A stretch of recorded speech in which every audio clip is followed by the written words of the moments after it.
Bonjour, aujourd'hui je vais vous présenter un couteau suisse Rescue Tool pour le transport routier. Donc, en premier, je vais commencer par la pochette. Donc, la pochette, c'est le petit signe suisse, marqué Victorinox avec le signe. La chose pour mettre la ceinture, pour passer la ceinture ici, assez grosse, à cause à la base c'est pour les pompiers, vu qu'ils ont une plus grosse ceinture, ça va mieux pour eux. Passer ça là-dedans. Ça s'ouvre et ça ferme avec un velcro. Ici. Donc c'est renforcé ici par genre de cuir, faux cuir. Des choses en métal ici, comme ça, qui se trouve à être l'autre bord ici, pour renforcer la ganse. Et rouge et jaune, il y en a d'autres couleurs. Les couleurs sont variées. La ceinture passe ici. C'était tout pour ça ici. La pochette pour mettre le couteau. Le couteau rentre dedans la pochette, comme ceci.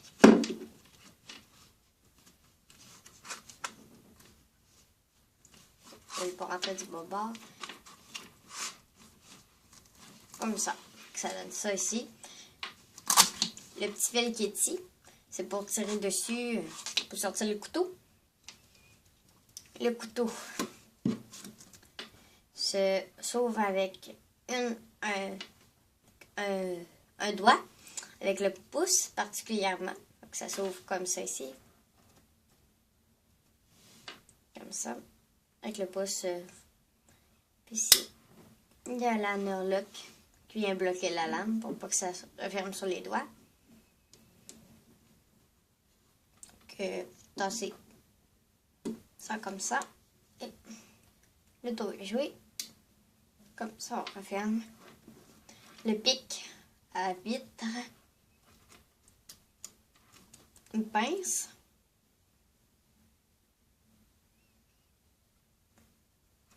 Le signe suisse marqué Rescue Tool.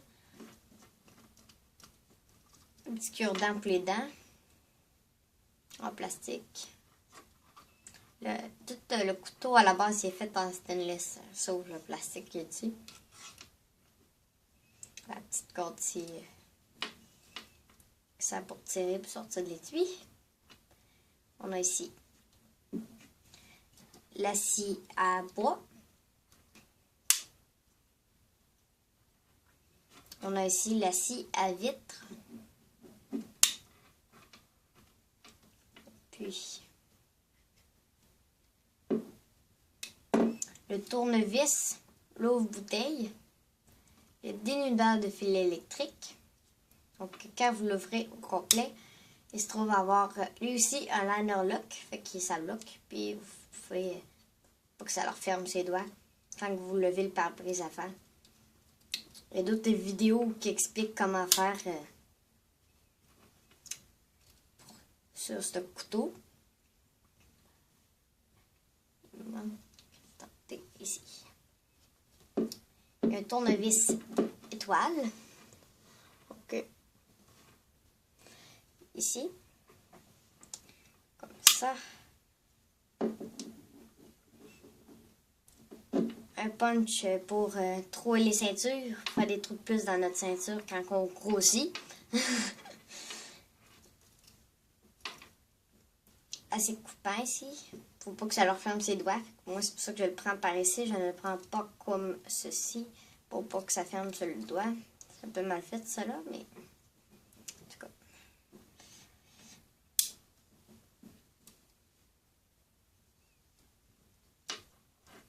Il est marqué ici Victorinox Suisse. Pour savoir si c'est un vrai, il faut qu'on en regarde ici. Il y en a que c'est des reproductions. Il n'est pas marqué Victorinox Suisse Mad. Oui. Okay. Il allume dans la noirceur. Donc, je vais vous faire une petite démonstration sur ça. J'espère que vous le voyez à la caméra, non? Ok, il est ici. Il faut juste qu'on mette un peu de lumière. D'habitude, non, mais pour voir la caméra, oui. Donc, vous pouvez voir qu'il allume partout. Donc là, c'est vraiment noir. Il n'y a aucune lumière. Comme vous pouvez bien le constater, il est ici, là. La petite patente jaune qui bouge. C'est moi qui le fais bouger. Grâce à ma main.